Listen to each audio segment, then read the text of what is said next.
Exercise na naman tayo. Hindi masama ang araw-araw mag-exercise. Kailangan natin yan sa ating katawan. Para hindi tayo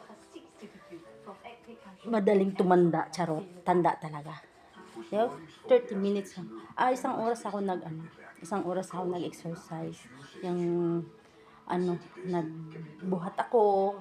Yung, tapos ginamit ko yung treadmill. Kaya tingnan nyo, pawis na pawis. Mainit sa labas.